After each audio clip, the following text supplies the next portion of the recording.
नमस्कार किसान भाइयों, टेक्निकल एग्रीकल्चर चैनल में आपका बहुत बहुत स्वागत है। आज का वीडियो आपके खेती के इतिहास का सबसे महत्वपूर्ण वीडियो साबित हो सकता है। हम अक्सर बाजार से महंगी महंगी दवाइयां लाते हैं, फंगिसाइड डालते हैं, कीटनाशक डालते हैं, लेकिन फिर भी हमारी फसलों में जड़ गलन, उकठा रोग या विल्ट की समस्या खत्म नहीं होती। आज हम खेती के उन दो अदृश्य योद्धाओं यानी हिडन हीरोज के बारे में बात करेंगे जो आपकी मिट्टी में ही रहकर आपके पौधों की रक्षा कर सकते हैं। जी हां, आज हम बात करेंगे ट्राइकोडर्मा, ट्रिकोडर्मा और स्यूडोमोनास के बारे में। काफी किसान भाई इनका नाम सुनते हैं, शायद कभी इस्तेमाल भी किया हो, लेकिन 90% किसान यह नहीं जानते कि ये असल में क्या हैं, ये काम कैसे करते हैं और सबसे बड़ी बात, इन्हें प्राकृतिक रूप से कैसे बढ़ाया जाए। आज के इस वीडियो में हम आपको वैज्ञानिक प्रमाणों के साथ एक एक बारीक जानकारी देंगे। अगर आपने यह वीडियो पूरा देख लिया और इन तरीकों को अपना लिया तो यकीन मानिए आपकी खेती में बीमारियों का खर्चा आधा हो जाएगा। चलिए विज्ञान की गहराइयों में चलते हैं।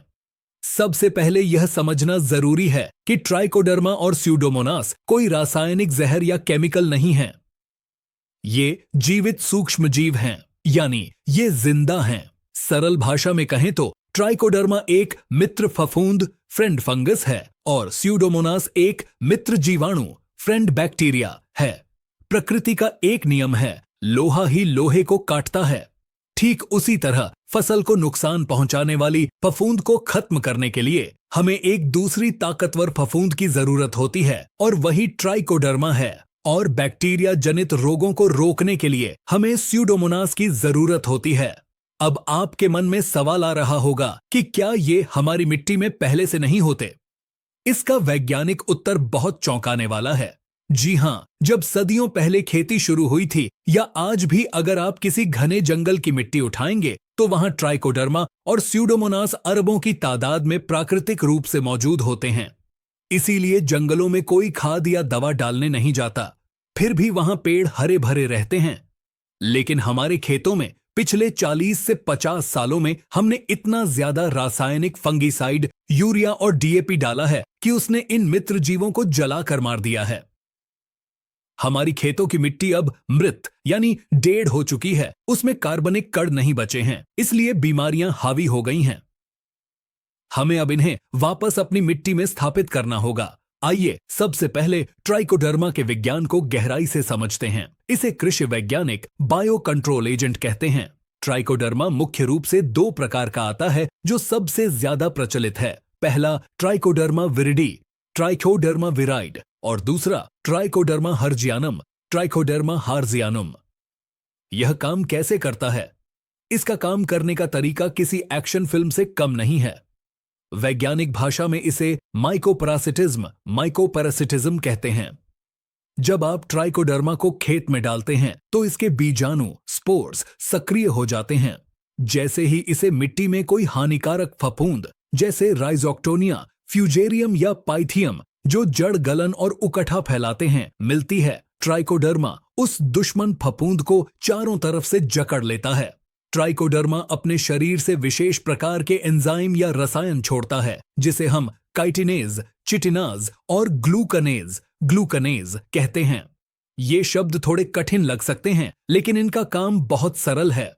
दुश्मन फफूंद की जो बाहरी दीवार होती है वह काइटिन की बनी होती है। ट्राइकोडर्मा का एंजाइम उस दीवार को गला देता है, उसमें छेद कर देता है और अंदर घुसकर दुश्मन फफूंद का सारा भोजन खा जाता है। यानी यह शत्रु फफूंद को भूखा मारकर और गलाकर खत्म कर देता है। इतना ही नहीं, ट्राइकोडर्मा पौधों की जड़ों के चारों ओर एक सुरक्षा कवच बना लेता है। इसे राइजोस्फेयर कॉम्पिटेंस कहते हैं, मतलब जड़ के पास की जगह पर ट्राइकोडर्मा अपना कब्जा कर लेता है ताकि कोई और बीमारी वहां आ ही न सके। अब बात करते हैं दूसरे योद्धा की, स्यूडोमोनास फ्लोरेसेंस। जहां ट्राइकोडर्मा एक फफूंद है, वहीं स्यूडोमोनास एक बैक्टीरिया है। इसके नाम में फ्लोरोसेंस इसलिए जुड़ा है क्योंकि यह एक विशेष प्रकार का चमकदार पिगमेंट छोड़ता है। स्यूडोमोनास का काम करने का तरीका ट्राइकोडर्मा से थोड़ा अलग और बहुत ही स्मार्ट है। यह मिट्टी में मौजूद आयरन यानी लोहे के कणों को अपने कब्जे में ले लेता है। इसे वैज्ञानिक भाषा में सिडेरोफोर प्रोडक्शन, साइड्रोफोर प्रोडक्शन कहते हैं। ध्यान से समझिएगा किसान भाइयों, मिट्टी में मौजूद हानिकारक पैथोजन, बीमारी वाले कीटाणु को जिंदा रहने के लिए आयरन की बहुत जरूरत होती है।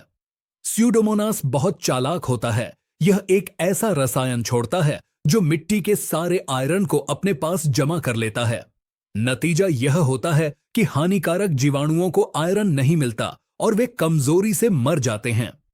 इसके अलावा स्यूडोमोनास एक और जादुई काम करता है जिसे ISR या इंड्यूस्ड सिस्टमिक रेजिस्टेंस कहते हैं। सरल शब्दों में, जैसे इंसानों में वैक्सीन लगने से इम्यूनिटी बढ़ती है, वैसे ही स्यूडोमोनास पौधे के सिस्टम में जाकर उसे सिग्नल देता है कि तैयार रहो, बीमारी आ सकती है। इससे पौधे की अपनी रोग प्रतिरोधक क्षमता कई गुना बढ़ जाती है। यह पौधे की जड़ों से कुछ ऐसे हार्मोन जैसे ऑक्सिन भी निकलवाता है जिससे जड़ों का विकास बहुत तेजी से होता है। तो अब आप समझ गए होंगे कि ट्राइकोडर्मा फफूंद का काल है और स्यूडोमोनास पौधे का इम्यूनिटी बूस्टर और ग्रोथ प्रमोटर है। जब ये दोनों मिल जाते हैं तो फसल की सुरक्षा 100% पक्की हो जाती है। अब हम आते हैं वीडियो के सबसे महत्वपूर्ण हिस्से पर, इनका इस्तेमाल कैसे करें।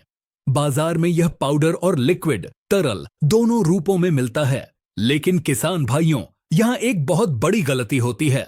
किसान बाजार से 1 किलो का पैकेट लाते हैं और उसे सीधे खेत में धूल की तरह उड़ा देते हैं या पानी में घोलकर चला देते हैं। यह तरीका गलत नहीं है, लेकिन इससे आपको केवल 10% रिजल्ट मिलेगा। क्यों? क्योंकि पैकेट में जो जीवाणु हैं वो सुप्त अवस्था, सोए हुए में हैं और उनकी संख्या सीमित है। अगर आप चाहते हैं कि आपको इसका 100 गुना फायदा मिले तो आपको इसे खेत में डालने से पहले मल्टीप्लाई यानी इसकी संख्या बढ़ानी होगी। इसकी संख्या बढ़ाने की सबसे बेहतरीन और वैज्ञानिक विधि है गोबर की खाद संवर्धन, एनरिचमेंट ऑफ FYM। इस विधि को ध्यान से नोट कर लें। आपको 1 एकड़ खेत के लिए लगभग 100 किलोग्राम अच्छी सड़ी हुई गोबर की खाद या वर्मी कंपोस्ट, केंचुआ खाद लेनी है। ध्यान रहे, खाद ठंडी होनी चाहिए, उसमें से गर्म भाप न निकल रही हो। अब इस 100 किलो खाद में आपको 1 से 2 किलोग्राम ट्राइकोडर्मा और 1 से 2 किलोग्राम स्यूडोमोनास मिलाना है। अगर लिक्विड है तो 1-1 लीटर मिलाना है। इसे मिलाने के बाद ढेर को अच्छी तरह से पलटी दें। फिर इसमें थोड़ा पानी छिड़कें। नमी उतनी ही होनी चाहिए कि जब आप खाद को मुट्ठी में भींचें तो लड्डू बन जाए, लेकिन पानी बहे नहीं। लगभग 30 से 40% नमी। अब इस ढेर को किसी छायादार जगह पर या झूठ की बोरी, टाट से ढककर रख दें। इसे सीधी धूप से बचाना बहुत जरूरी है क्योंकि सूरज की अल्ट्रावायलेट किरणें इन जीवाणुओं को मार देती हैं। अगले 7 से 10 दिनों तक इसे ऐसे ही रहने दें। हर 2 से 3 दिन में बोरी हटाकर देखें। अगर नमी कम लगे तो हल्का पानी छिड़क दें और फावड़े से ऊपर नीचे कर दें। आप 7 से 8 दिन बाद देखेंगे कि खाद के ऊपर एक सफेद रंग की रुई जैसी परत जम गई है। यह देखकर घबराएं नहीं, यह सबूत है कि आपका ट्राइकोडर्मा जाग गया है और उसने अपनी संख्या करोड़ों से अरबों में कर ली है। अब यह 100 किलो खाद दुनिया के किसी भी महंगे फंगिसाइड से 1000 गुना ज्यादा ताकतवर बन चुकी है। बुवाई से पहले आखिरी जुताई के समय इस तैयार खाद को पूरे खेत में बिखेर दें। ऐसा करने से खेत के हर कोने में ट्राइकोडर्मा और स्यूडोमोनास की फौज तैनात हो जाएगी।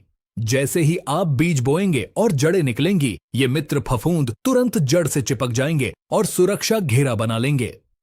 इसके अलावा इस्तेमाल के 2 और प्रमुख तरीके हैं। दूसरा तरीका है बीज उपचार, सीड ट्रीटमेंट। यह सबसे सस्ता और जरूरी तरीका है। 1 किलोग्राम बीज के लिए आपको 5 से 10 ग्राम ट्राइकोडर्मा पाउडर या 5 से 10 मिलीलीटर लिक्विड लेना है। बीजों के ऊपर हल्का पानी छिड़कें, फिर दवा डालें और हल्के हाथों से मिलाएं ताकि हर बीज पर एक काली या सफेद परत चढ़ जाए। इसे आधे घंटे छाया में सुखाएं और फिर बुवाई करें। इससे बीज जमते ही उसे सुरक्षा मिल जाती है। तीसरा तरीका है ड्रिप या ड्रेंचिंग। ड्रिप और ड्रेंचिंग। अगर आपने बुवाई कर दी है और खड़ी फसल है तो आप इसे पानी के साथ भी दे सकते हैं। 1 एकड़ के लिए 1 से 2 लीटर लिक्विड ट्राइकोडर्मा और स्यूडोमोनास को 200 लीटर पानी में घोलें। इसमें 1 से 2 किलो पुराना गुड़, जैगरी का घोल भी मिला दें। गुड इन बैक्टीरिया के लिए भोजन का काम करता है और टैंक में इनकी संख्या को तेजी से बढ़ाता है। इसे 24 घंटे रखें और फिर ड्रिप से चला दें या पौधों की जड़ों में डाल दें। चलिए अब बात करते हैं कि यह किन किन फसलों और रोगों में काम आता है। सच्चाई यह है कि यह लगभग हर फसल के लिए वरदान है, चाहे अनाज वाली फसलें हों जैसे गेहूं, धान, मक्का, या सब्जियां हों जैसे टमाटर, मिर्च, बैंगन, खीरा, या फिर बागवानी हो जैसे पपीता, केला, अनार। रोगों की बात करें तो जड़ गलन, रूट रॉट, पपीता, मिर्च और दलहनी फसलों की सबसे बड़ी समस्या। ट्राइकोडर्मा इसका पक्का इलाज है। उकठा, वाइल्ट, जिसमें पौधा अचानक हरा भरा सूख जाता है। यह फ्यूजेरियम नाम की फफूंद से होता है जिसे ट्राइकोडर्मा बहुत आसानी से कंट्रोल करता है। आर्द्र गलन, डैम्पिंग ऑफ, नर्सरी में छोटे पौधे गलकर गिर जाते हैं। अगर आप नर्सरी की मिट्टी में पहले से ट्राइकोडर्मा मिला दें तो यह समस्या आएगी ही नहीं। बैक्टीरियल विल्ट, टमाटर और बैंगन में स्यूडोमोनास बहुत अच्छा काम करता है। अब वीडियो के अंत में सबसे जरूरी हिस्सा, सावधानियां, प्रिकॉशंस। कई किसान भाई शिकायत करते हैं कि हमने ट्राइकोडर्मा डाला पर रिजल्ट नहीं मिला। उसके पीछे कुछ गलतियां होती हैं जो आपको नहीं करनी हैं। पहली और सबसे बड़ी सावधानी, केमिकल फंगिसाइड के साथ मिश्रण न करें। याद रखिए, ट्राइकोडर्मा खुद एक फफूंद है। अगर आप इसे किसी रासायनिक फंगिसाइड जैसे कार्बेंडाजिम, साफ या एमिस्टार के साथ मिला देंगे तो रसायन ट्राइकोडर्मा को ही मार देगा। ट्राइकोडर्मा डालने के 15 दिन पहले और 15 दिन बाद तक खेत में कोई रासायनिक फंगिसाइड न डालें। हालांकि आप इसे कीटनाशक, इंसेक्टिसाइड्स के साथ कुछ हद तक इस्तेमाल कर सकते हैं, लेकिन फंगिसाइड के साथ बिल्कुल नहीं। दूसरी सावधानी, नमी, मॉइस्चर। ये जीवित जीव हैं, इन्हें जिंदा रहने के लिए नमी चाहिए। सूखी धूल भरी मिट्टी में डालने से ये मर जाएंगे। इसका इस्तेमाल तभी करें जब खेत में पर्याप्त नमी हो या डालने के तुरंत बाद सिंचाई करें। तीसरी सावधानी, एक्सपायरी डेट। दुकान से खरीदते समय पैकेट पर CFU count, colony forming unit जरूर देखें। यह कम से कम 2 गुणा 10⁸ होना चाहिए और पैकेट 6 महीने से ज्यादा पुराना ना हो। ताजा कल्चर ही सबसे अच्छा काम करता है। चौथी सावधानी, धूप से बचाव। इसका छिड़काव हमेशा शाम के समय या बादल छाए रहने पर करें। तेज धूप में इसके बैक्टीरिया कमजोर पड़ सकते हैं। तो किसान भाइयों, निष्कर्ष के तौर पर मैं यही कहूंगा कि ट्राइकोडर्मा और स्यूडोमोनास भविष्य की खेती का आधार है। यह सिर्फ बीमारी नहीं हटाते बल्कि मिट्टी की संरचना को सुधारते हैं, फास्फोरस और पोटाश जैसे तत्वों को घोलकर पौधों को देते हैं और जहरीले रसायनों का खर्चा बचाते हैं। अगर आप इसे साल में 2 बार, एक बार खरीफ में और एक बार रब्बी में गोबर की खाद के साथ मिलाकर खेत में डालते हैं तो 2-3 साल के अंदर आपकी मिट्टी इतनी स्वस्थ हो जाएगी कि उसमें बीमारी आना लगभग बंद हो जाएगी। किसान भाइयों, अगर आप खेती की ऐसी ही वैज्ञानिक और सटीक वीडियो फेसबुक पर भी देखना चाहते हैं तो हमारे पेज को जरूर फॉलो करें। फेसबुक पर टेक्निकल एग्रीकल्चर सर्च करें और हमारे परिवार का हिस्सा बनें। वहां भी हम आपके लिए नई नई तकनीक और खेती की महत्वपूर्ण जानकारी लाते रहते हैं। तो अभी जाइए और पेज को फॉलो और लाइक जरूर करें। हमें उम्मीद है कि टेक्निकल एग्रीकल्चर की यह विस्तृत और वैज्ञानिक जानकारी आपको पसंद आई होगी। अगर आपके मन में इसके डोज या किसी फसल विशेष को लेकर कोई सवाल है तो कमेंट में जरूर पूछें। हम हर सवाल का जवाब देने की कोशिश करेंगे।